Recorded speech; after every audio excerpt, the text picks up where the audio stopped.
Thank you for joining us. This is Live with Miami's Community News, and our guests today are two great people from NAMI, Miami, but it's for the National Alliance on Mental Illness, Miami-Dade County. So our first guest is Kate Edelson and Susan Racher. First thing is, did I get it right? You did, and thank you for having us. My pleasure.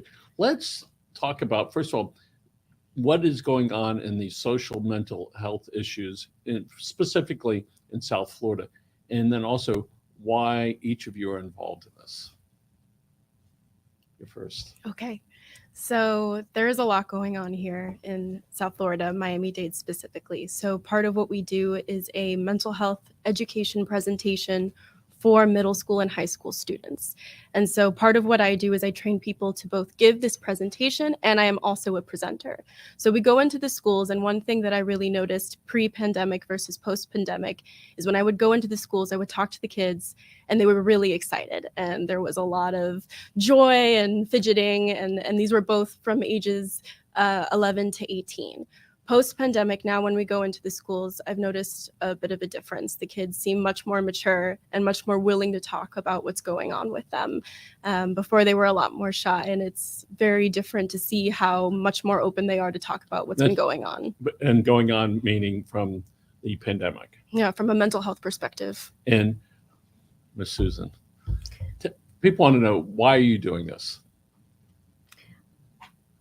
I am doing this for several reasons. A family member, a parent of a son who had a mental health condition, who has successfully recovered, and that journey with him resulted in my having a front seat to the system of care in the community, the opportunities and the gaps in it for individuals and their families. It prompted me to get involved and help restart NAMI Miami-Dade 6 years ago, and has also helped us. You asked what's going on. There's a lot going on, and the waves are lifting everything. There is a 988, the suicide mental health and suicide crisis line, has been approved and will be implemented in July 16th, 2022, right around the corner for mental health crisis. And it's going to be on your phone. You dial what? 988. And so there's initiatives going forward now that we are very involved in on the advocacy side to implement what we call sort of zero level crisis response to meet people where they are. I'm involved because I felt that this was a huge social justice issue, that mental health was not being treated the same as physical health, and felt that I had to do something. That's not an imagination. That's factual. About it. That is factual. Yes. And I'm involved because there's an opportunity to open up the conversation and to help people, save people, and help them cope. One of the things that we're also doing, we've spoken in the past about NAMI support groups, its education, the prevention program that Kate is so articulated. We're also launching a suicide prevention program. What is going on is both the American Academy of Pediatrics, the CDC, and the Surgeon General have all rang the alarm on youth mental health and suicide ideation. So NAMI has picked up that mantle and is launching a major suicide prevention campaign to try to educate people. We're all about education. So there is a lot going on, not the least of which is our walk on May 21st. Yes. Hold on one second. If people need some help, we're going to put their your address, web address up on the screen, and we're going to talk about it in a second. But Kate, tell us why you're involved with NAMI Miami. So growing up, starting from a very young age, I remembered being surrounded by people who were having mental health crises. In high school, I had a friend who experienced hallucinations, and he was shaking a lot of the time. And a lot of me and my other friends were using self-harm as a coping mechanism. And so when I hit college and I started to learn more about psychology as a psychology major, I was like, like some of these experiences I had, they sort of sound like some of the mental health conditions that I'm learning about. And then my roommate in college had her first ever manic episode, and I had to hospitalize her. And that's when I wanted to reach out and do something different. And so I found the NAMI National Organization. I volunteered at their helpline for about a year, hearing from parents, family members, and peers all over the country, all experiencing the very same things that I had experienced as an adolescent. And I thought that there had to be some way to help these people, to sort of go back in time and help myself and my friends as well. And I was looking around thinking how I could make this my life's mission. And when I moved back to Florida, where I grew up, I found NAMI Miami. And that's when I realized that ending the silence was the answer I had been looking for, educating middle schoolers, high schoolers, and family members, and even staff as well, all about mental health conditions. So, Susan, May is Mental Health Month, and NAMI Miami is having some events that are going to be going on. Tell us about some of those things that you're going to be doing. May is Mental Health Awareness Month nationally. We are having a major walk on May 21st. It is going to be in person at Maurice Ferre Park, Museum Park, next to the Perez Art Museum and the Frost Science Center. Last year, we had a virtual hybrid walk that was a huge success from a participant standpoint, media standpoint, and awareness standpoint.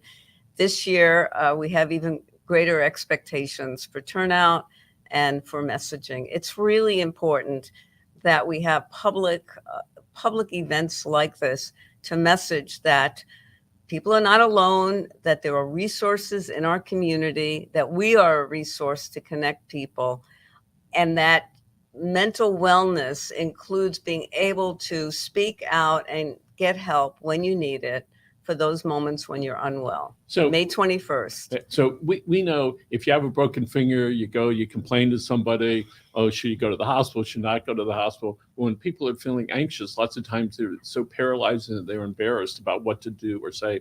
And certainly the first couple times when somebody has that, they don't know quite what to do if they're having a panic attack or they're starting to hallucinate. Mm-hmm. So if somebody has a real, they're in a crisis, whatever that means to them, and it's happening right now, what should they do? If they're in a crisis, is a continuum. If they're unwell, they could reach out to us and connect with our support groups, our helpline. If they are at risk of real harm, then they should reach out to the National Suicide Lifeline, which again will become 988 in July. It's now 1-800-273-TALK, or 911, which is our crisis response right now. We are endeavoring from an advocacy standpoint to move our community towards a continuum of crisis response, which includes social workers triaging phone calls, which includes mobile crisis units, and may include 911 and law enforcement involvement, depending on the seriousness. And Kate, you mentioned about You Are Not Alone. Tell us about that genre, that conversation. Well, it's basically the NAMI slogan. I mean, part of what NAMI is all about is lived experience. And so we're very unique in the perspective that we're not necessarily clinicians, but everyone who is involved in NAMI, all of our support group leaders, education class instructors, the peer mentors and family mentors, everyone has a lived experience. And so when we answer the phones, when people call us and we answer the phones, we're able to provide an empathy that is not easily found, because we're so open about what it is that we've experienced, and we want to help people find someone they can connect with who can understand that, who can be like, I've actually been there. This is what happened in my experience. Here are some options for you. And that's all people really want, is some options moving forward. I can express the sense of relief that a family member gets having gone through a crisis with their loved one, where you sit at a table or on the phone and somebody can actually say, I know how you feel. And here's what helped me. I'm here to help you and give you the tools, because a mental health condition it affects the whole family in a very, very deep way. And it affects the siblings, it affects the parents, as spouses and so forth. And having that empathy, as Kate said, is really important. So often people that are feeling unwell, they don't feel that people are listening. Exactly. They feel detached from one another. And we learn to be attached at a very young age, even Yeah. prior to birth, about I'm close to somebody. And then, one of the things that we go to a school, we feel close to the students or the teacher. You move into a certain neighborhood, then you join the Rotary Club or the PTA, and you have all these things, and you move into a neighborhood, and maybe you're in the Corvette Club, and you have all these different clubs that you're in. So we understand that people want to feel that they're being listened to and cared for, and that somebody's paying attention. I love telling this story, and I told it last year when we were here. At this point, it's about 10 years ago. I wasn't feeling good. I go to my doctor, and he goes, "What's going on?" After he's put his hand on my shoulder, and I said, "I'm okay." I said, "I just wanted to get connected." All right. He said, "Well, since you're here, let's run all these tests." But that's what I was looking for. I was feeling really disconnected. And when you get disconnected, all of a sudden you might do some stupid stuff. You're not paying attention type of things. Right. Can we talk about the pandemic and how it's affected a lot of people throughout the world? All right. Why don't you tell us a little bit about your experience in talking with people and what the effect the pandemic has? Sure. So like I mentioned before, I've seen a real difference in the students, and NAMI National put out a statistic regarding 2021 about how 1 in 3 adults were experiencing symptoms of anxiety and depression, but that also about 50% of adults were feeling more open to talking about their mental health. And so I think the pandemic has done a few strange things, one being the deterioration of a lot of people's mental health, but also our openness to talking about it. And so that's part of why it's such a good time for a mental health walk, I think, because now that people are like, oh, I do want to talk about this, I'm less afraid to talk about this because we've all had this collective experience together of having been stuck inside, of feeling, like you said, disconnected. We're finally ready to be connected again. And I think walking together in celebration of that ability to be together again is really key. So we know when we're experiencing trauma, we sort of get steeled up and, okay, I can do this. And then, after a while, you realize that you didn't die, but probably somebody you knew did. Right. And then people around us, 1 million people throughout the country have died from this, right? Yeah. And many more millions have gotten sick. And so during that time, we were wondering, am I going to get sick? Am I going to give it to family member? Am I going to die? Or am I going to wind up with long symptoms? Right. All right. So tell us about how that affects the psyche when we're thinking about in the family unit. The best way I can express that is what I heard somebody say, and that is, I'm a very kind person. I never felt like I could kill somebody, and with COVID, I was constantly afraid that I'm going to kill somebody by developing the illness and passing it on to the people I care about, or even, the people I'm in contact with. It does, the walls tend to come up. The pandemic had so many issues. First of all, most caregivers happen to be women, and the impact on the caregiver burnout, because the kids were at home, and folks were trying to balance work and family with kids at home, was absolutely disastrous and had a huge effect on mental unwellness. People lost jobs. People saw people they cared about lose their lives to COVID.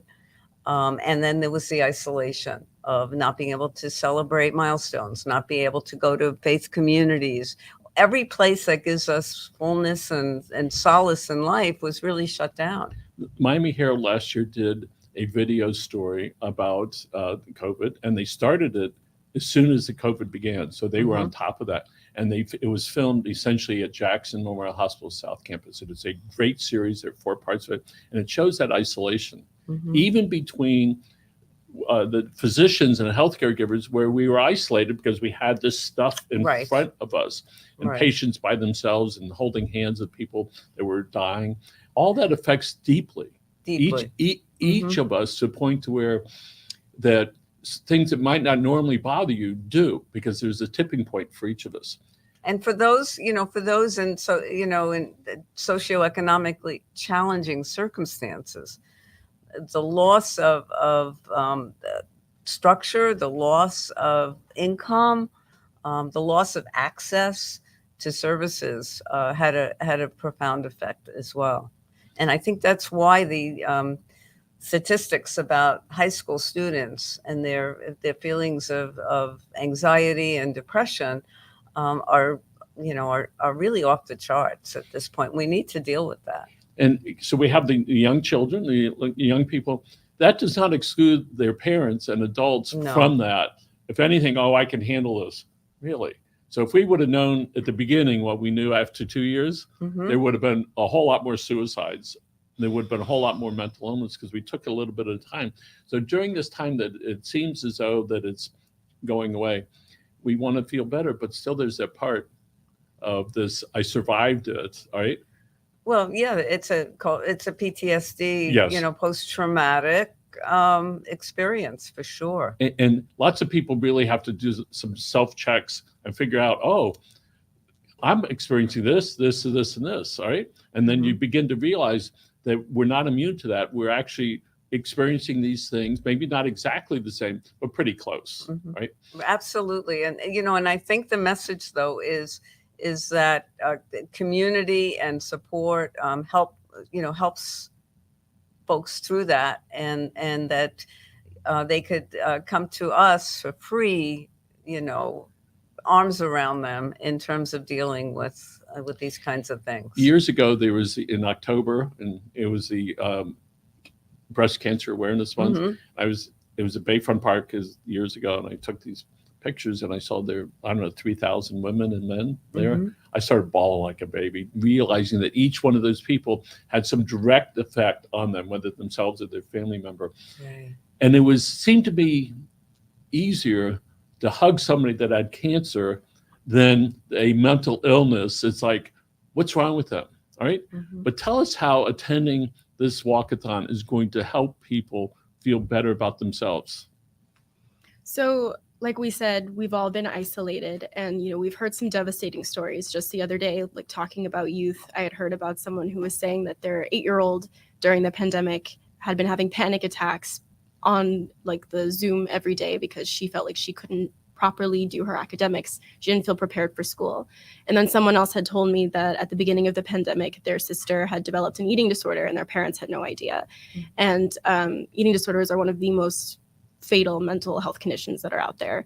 And so all of this isolation has been so devastating. Like we've talked about, this sort of PTSD response. And the funny thing about PTSD is when you start to feel safe is actually when you realize all the trauma that you've been through. It's like you've been sort of clenching, and then the release happens, but that's when you realize everything that you went through. So you're at war, if you will, you survived the war, and then as you start to move away, oh, the sun is shining. Oops, what did I go through? So we all in our own way have and are going through that. Also, we're using the walk as an opportunity for expansive community education. Mental health literacy is really important. Know what the warning signs are of mental health conditions. Know when to worry. Know when to seek help. Know where to seek help. We will be doing an Ending the Silence training. Kate had talked about that program, and we'll be doing a suicide prevention training program, which is equally important. We all know someone, unfortunately, we all do, who either they or a loved one of theirs ended their life with suicide. You can't prevent all suicides, but there are warning signs that folks just, can be aware of. We liken suicide prevention training to first aid or CPR. You're not a doctor, but you can ask the right questions and determine whether help is needed. And so often, young people will not go to their parents with what ails them because for whatever their multiple reasons are. A friend of ours years ago, the daughter's in the bedroom. A friend calls the parents, said, your daughter's in the bedroom with a gun. She's considering killing herself. Oh my So goodness. imagine they are 15 feet away. That's how disconnected the daughter was with the family. Thank God she reached out to somebody. Right. And I think that's important for people to be able to feel comfortable enough to be able to tell someone that there's a problem. That's why we're training parents. We're training people who are good neighbors. We're training teachers. We're training staff people. We're speaking to everyone. We're going to be text messaging people so that, because all of us can protect someone who may be vulnerable if we're called on doing it. And I think that's important in my life, that I check in with people, all right? Mhm. And so even if they don't answer it, they know that I asked the question. And I shared with you before, used to run marathons. One day I'm running with a fellow running along. I'm not feeling good. Mhm. And we're probably mile 18. And I'm running pretty close to a fence. And I had to stop and hold on. A friend says to me, "How you doing?" I said, "I've been running with for 10 years. I said, I'm not doing good."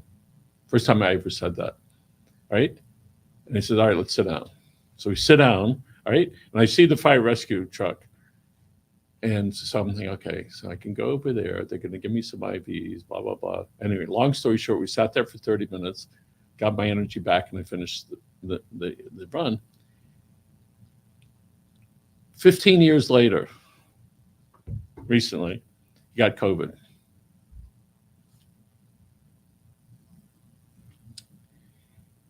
And I reminded him, remember this, and I reminded him that he was there for me when I said, he said, "How you doing?" Mm-hmm. So I called him and I said, "How you doing?" And he knew exactly what I was saying because he had asked me that. And sometimes just by asking, right, somebody goes, "Okay, I'm going to open up." Right. That even though he doesn't live here in Miami anymore, we frequently text each other, and there was this bond that occurred because somebody asked me how I was doing. How are you doing? And that is so, that is a huge preventive, question, preventive and protective question. It's really important. So let's talk about these. All right. So tell us what these are. So these are signs of hope. Look right in that. Okay. These are our signs of hope. We actually have them available in Spanish as well. But these are signs that we've done last year as well. They talk a little bit about why we are involved in the mental health community. And so for me, it's always been about education and giving people the idea of you can reach out for help. So these are sort of prompts that say, I walk because of this, or I hope for the future of this. And so mine says no one should feel ashamed to ask for help, which is something we've been talking about a lot. And when you had asked me earlier what I wanted to write, I had this flood of emotions. It was just flooding in, and it was like, oh my goodness, because of this, right? Certainly that being there for somebody, and sometimes we don't know who that is. Exactly. Right. And I do want to share with you, right around Christmas time, I had some gifts I wanted to give anonymously to some charity, and I was stopping at different places on the way to work. Of course, they weren't open at 6 o'clock, but I had 5 gifts in clear plastic bags for kids.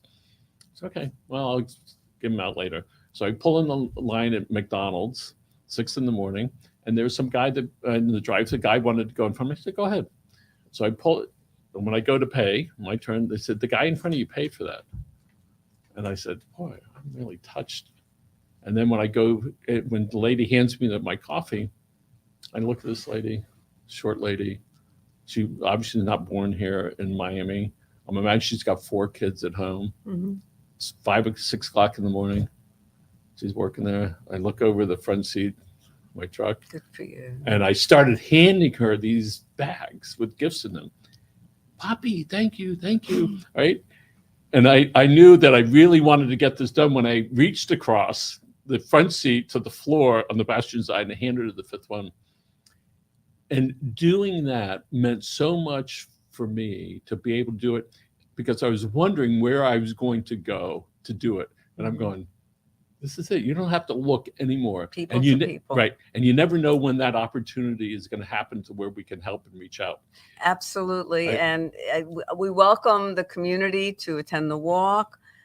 You can start a walk team.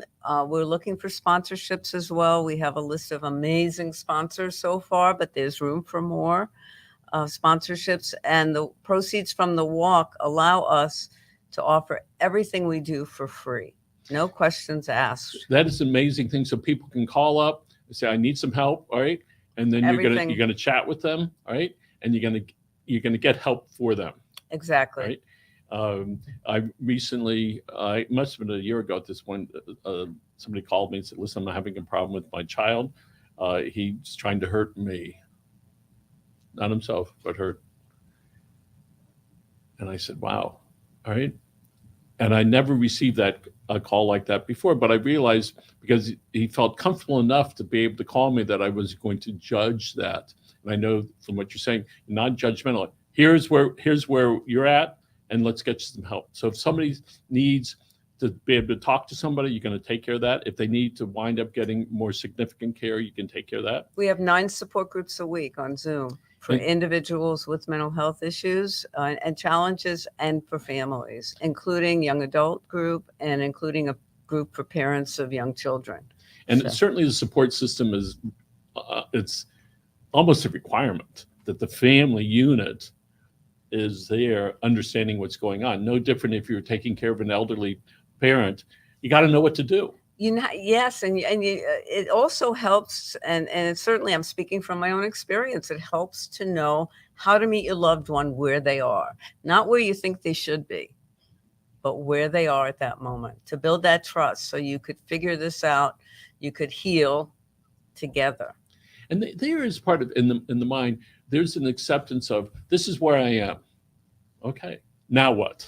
Right. And I think that's part of what we do instead of being pulled, especially sort of when you're younger, you got your parents pulling you this way, you got teachers pulling you this way. You should do this and you should do that. Yeah. The you that's shoulds. What you think. We learn to keep the you shoulds outside. And because we don't want to be judged about where we're at and how we're feeling, and to have that openness, with that.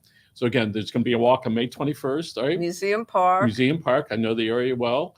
And people can register on NAMImiami.org for register to start a walk team, to participate in a walk team. My walk team is called Tsunami.